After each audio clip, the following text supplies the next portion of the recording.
समर्थ अवधूत चिंतन श्री गुरुदेव दत्त स्वामी कृपा या चॅनल मध्ये सर्वांचं खूप खूप मनापासून स्वागत। तर आज आपण बघणार आहोत अक्षय तृतीया।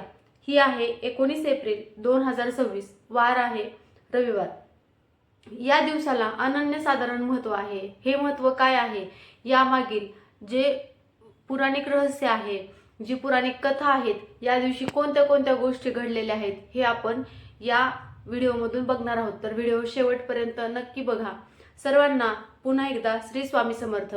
तर बघा, अक्षय तृतीया ही आहे 19 एप्रिल 2026 आणि या दिवशी वार आहे रविवार।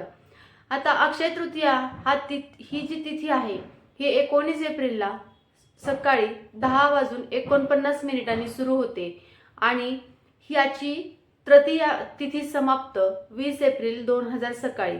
म्हणजेच याचा जो शुभ मुहूर्त आहे तो 19 एप्रिलला सकाळी 10:49 ते 12:34 आहे। बघा, हा दिवस म्हणजे 3.5 मुहूर्तापैकी एक मुहूर्त मानला जातो। या दिवशी केलेले शुभ कार्य हे अक्षय म्हणजे कधीही न संपणारे फळ देतात असं सुद्धा मानलं जातं। तसंच या दिवशी आपण पितृपूजा सुद्धा करत असतो।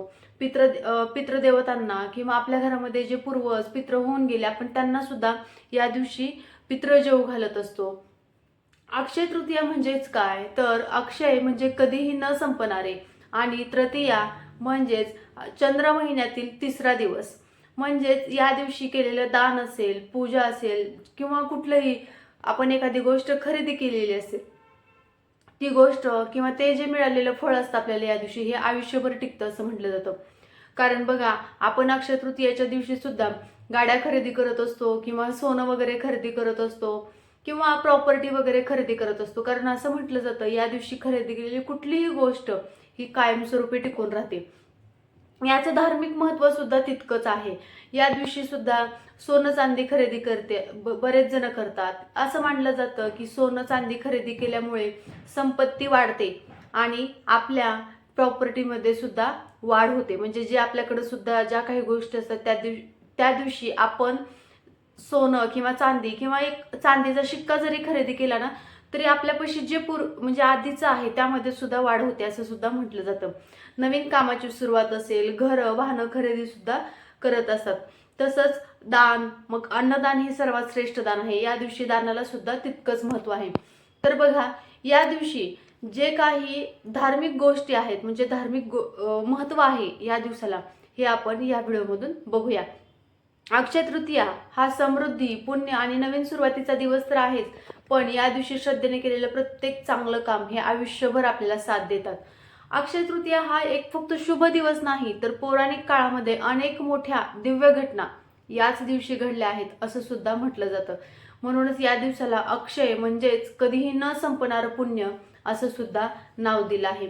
आता या दिवशी बघा, खूप छान आहे, तुम्ही शेवटपर्यंत नक्की बघा। तर भगवान परशुराम यांचा सुद्धा जन्म याच दिवशी झाला आहे। म्हणजे अक्षय तृतीयाच्या दिवशी भगवान परशुरामांचा सुद्धा जन्म झाला आहे। अक्षय तृतीया हा भगवान विष्णूंचा 6वा अवतार आणि परशुराम यांचा जन्मदिवस मानला जातो। त्यांनी अधर्माचा नाश करून धर्माची सुद्धा याच दिवशी स्थापना केली होती। महाभारत लेखनाची सुरुवात सुद्धा अक्षय तृतीयाच्या दिवशीच झाली होती। महर्षी व्यासांनी भगवान गणेशांना महाभारत लिहायला सांगितलं होतं। या दिवशी महाभारत लिहिण्याची सुरुवात झाली असं सुद्धा म्हटलं जातं। तसंच द्रौपदीला सुद्धा अक्षय पात्र मिळालं। पांडव वनवासामध्ये असताना द्रौपदीला अन्नाची फार चणचण भासत असायची। मग त्यावेळेस भगवान श्रीकृष्णांनी तिला एक अक्षय पात्र दिलं आणि ते पात्र असं होतं की या पात्रामधून अन्न कधीच संपत नव्हतं। हे अक्षय पात्र द्रौपदीला, म्हणजेच ज्यावेळेस पांडव वनवासात होते त्यावेळेस द्रौपदीला सुद्धा हे अक्षय पात्र भगवान श्रीकृष्णांनी दिलं होतं। चौथा धार्मिक महत्त्व, कुबेराला धनप्राप्ती। या दिवशी कुबेर देवाला अपार संपत्ती आणि धनाचा अधिपती बनवलं गेलं होतं।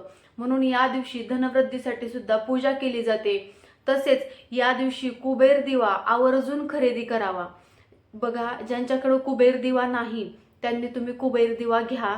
या दिवशी कुबेर दिवा आपण विकत घेण्याला सुद्धा अनन्यसाधारण महत्त्व आहे। बघा, मी असं म्हणते की प्रत्येक वेळेस पैसा, सोनं, चांदी, गाडी, बंगला प्रत्येकाचीच परिस्थिती असं नाही. प्रत्येक जणांचं आयुष्यामध्ये स्ट्रगल चालू असतं.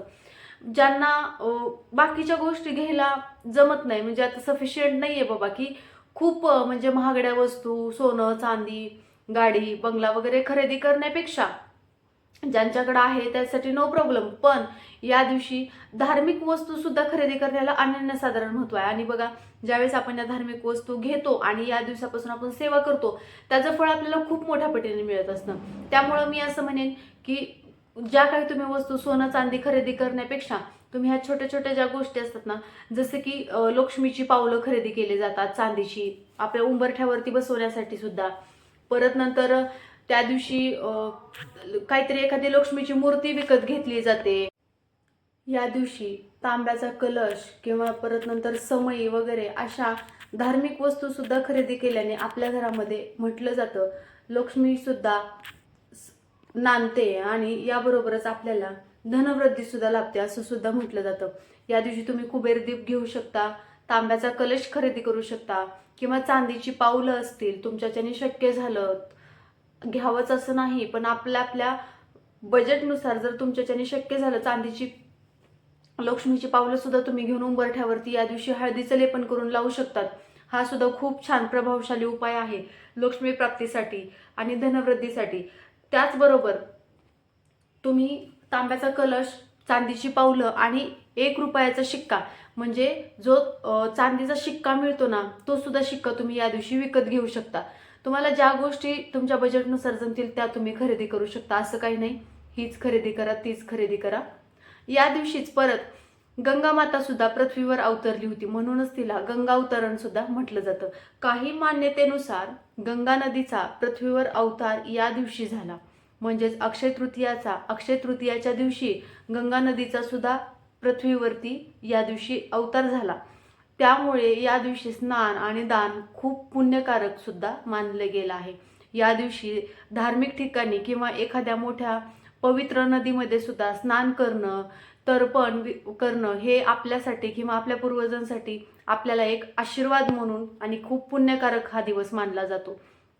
या दिवशीच सुदामा आणि श्रीकृष्ण यांची सुद्धा एक कथा आहे. सुदामाने श्रीकृष्णाला साधे पोहे दिले होते, तर श्रीकृष्णाने त्याला अक्षय संपत्ती दिली. ही कथा दान आणि श्रद्धेचं सुद्धा खूप महत्त्व सांगते.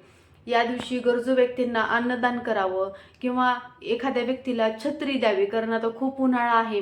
जे बघा रस्त्यावरती वगैरे लोक बसलेले असतात ना, बस स्टँडवर वगैरे बरेचसे लोक बसलेले असतात, अशा लोकांना या दिवशी तुम्ही चप्पल दान करू शकतात किंवा छत्री दान करू शकतात किंवा तुम्ही एखादी घोंगडी किंवा ब्लँकेट वगैरे काही दान करू शकतात, जेणेकरून त्यांना कुठल्याही गोष्टीचा त्रास होऊ नये. बघा, चप्पल का दान करावी, कारण त्यांना खडे रुतल्यामुळे त्यांना त्रास होतो, पायाला खडे रुततात, पायाला चटके बसतात. मग तुम्ही या दिवशी त्यांना ते सुद्धा दान करू शकतात किंवा तुम्ही या दिवशी त्यांना काठी दान करू शकता.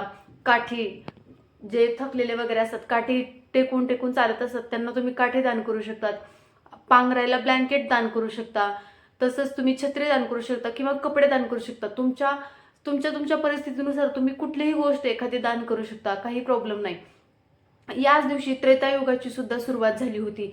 काही पुराणानुसार त्रेतायुगाची सुरुवात ही अक्षय तृतीयापासून सुरू झालेली आहे.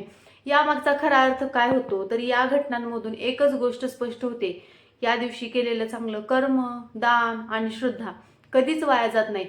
ते अक्षय होते, म्हणजे ते आपल्याला आयुष्यभरासाठी भरभराट देऊन जातं. आपण एखाद्या गोष्टीचं दान केलं तर आपल्याला त्याचा आशीर्वाद मिळत असतो आणि आपल्या संपत्तीमध्ये अक्षय वाढवतो. अक्षय म्हणजे कधीही न संपणारी, म्हणून या दिवसाला खूप महत्त्व आहे. आणि 3.5 मुहूर्तापैकी एक मुहूर्त हे अक्षय तृतीया सुद्धा आपण मानत असतो. याच दिवशी सूर्य हा मेष राशीत असतो आणि चंद्र हा वृषभ राशीत उच्च स्थितीत असतात. त्यामुळे सकारात्मक ऊर्जा वाढते आणि केलेलं काम सुद्धा यशस्वी होतं. त्यामुळे कोणत्याही सूर्य आणि चंद्र हे दोघे सुद्धा बलवान असतातच, पण सूर्य मेष राशीत असल्यामुळे आणि चंद्र हा वृषभ राशीत असल्यामुळं या दिवसाची जी ऊर्जा असते ती एकदम सकारात्मक असते. आणि या दिवशी आपण कुठलंही केलेलं काम हे सुद्धा अतिशय उपयोगी तर ठरतंच, पण ते काम सक्सेसफुल सुद्धा होतं.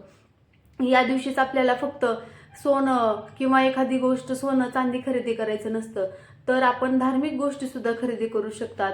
किंवा एकही आपण असंही ठरवलं की बाबा या दिवशी मला कुठलीही गोष्ट खरेदी करायची नाही, आज मी कोणाला तरी मदत करणार आहे, कारण हा आज अक्षय तृतीया दिवस आहे. म्हणजे ते सुद्धा आपल्याला आयुष्यभरासाठी एखादी गोष्ट मिळवायची असेल तर तुम्ही स्वतः फक्त दान सुद्धा केलं तरी सुद्धा तुम्हाला याचं सुद्धा पुण्य अधिक पटीने मिळत असतं. या दिवशी आपण अजून एक हे करत असतो. दरवर्षी प्रत्येक वर्षी आपण आपल्या पितरांना सुद्धा म्हणजेच अक्षय तृतीयाच्या दिवशी आपण घास देत असतो. म्हणजेच अक्षय तृतीयाच्या दिवशी अक्षय तर्पण करणं म्हणजे कधीही न संपणारं पितृपुण्य असतं या दिवशीचं केलेलं.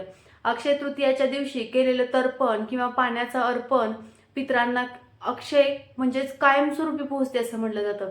अक्षय तृतीयाच्या दिवशी आपण जर पितरांना घास दिला म्हणजे जेवायला घातलं, पितराच्या नावाने आपण आपल्या एखाद्या पाहुण्यातले वगैरे आपण आपले रिलेटिव्ह बोलून त्यांना जीव घालत असतो. असं म्हटलं जातं अक्षय तृतीयाच्या दिवशी त्यांना आपण जीव घालत असतो तेव्हा ते पूर्ण कायमस्वरूपी पोहोचत असतं आपल्याकडून. म्हणून या दिवशी सुद्धा अनन्यसाधारण पितरांसाठी सुद्धा खूप महत्त्वाचा दिवस आहे. साधं पाणी जरी आपण अर्पण केलं तरी सुद्धा आपले पित्र तृप्त होतात, त्यांना दीर्घकाळ शांती सुद्धा मिळत असते असं सुद्धा म्हटलं जातं. अक्षय तृतीयाच्या दिवशी सकाळी आपल्याला आंघोळ वगैरे केल्याच्या नंतर पितृस्तुती वाचायची असते. ते पण दक्षिणेकडे तोंड करून पितृस्तुती वाचायची. ते वाचून वगैरे झाल्यावरती आपण त्यांना सुद्धा नमस्कार करायचा आणि आपलं जे नित्यकर्म आहे ते आपण परत आटोपून घ्यायचं असतं. यावरती सुद्धा डिटेल व्हिडिओ आपल्या चॅनलवर येईलच. फक्त बेसिकली माहिती अक्षय तृतीया हा दिवस का महत्त्वाचा आहे फक्त एवढीच माहिती या व्हिडिओमध्ये आहे. आणि या दिवशी आपले पितर पृथ्वीवर येऊन आपल्या वंशाच्याकडे पाहत असतात, आपल्या वंशजांची प्रगती बघत असतात अशी सुद्धा मान्यता आहे. त्यांच्यासाठी आपण जे कार्य करत असतो किंवा या दिवशी आपण जे काही श्राद्ध वगैरे घालत असतो ते त्यांच्याकडं ते खूप लवकर पोहोचतं आणि आपल्या घरामध्ये सुद्धा सुख समृद्धी आणि अडथळे जे सुद्धा आपल्या या दिवशी कमी होतात. जर कोणाला नियमित श्राद्ध वगैरे करता येत नसेल तर अक्षय तृतीयाच्या दिवशी केलेलं दान हे फक्त श्राद्धासारखं फळ देतं. ज्यावेळेस आपण अन्नदान करत असतो, गाईला अन्न देत असतो, पक्ष्यांना दाणे टाकत असतो त्यावेळेस आपले पित्र सुद्धा तृप्त होत असतात आणि काही ना काही रूपात आपल्या पितरांकडे ती सेवा पोहोचत असते. त्यामुळे या दिवसाला अनन्यसाधारण महत्त्व आहे. जे काही आपल्या अजून चॅनलवरती व्हिडिओ येणारच आहे अक्षय तृतीयाच्या निमित्त कोणत्या सेवा कराव्या, पितरांना जल अर्पण वगैरे कसं करायचं, काय करायचं हे सगळी डिटेल माहिती आपल्या चॅनलवरती अजून दुसऱ्या व्हिडिओमध्ये येईलच. तोपर्यंत हा व्हिडिओ नक्की बघा. व्हिडिओ आवडला असल्यास लाईक करा, शेअर करा, कमेंट करा आणि सबस्क्राईब करायला विसरू नका. श्री स्वामी समर्थ सर्वांना.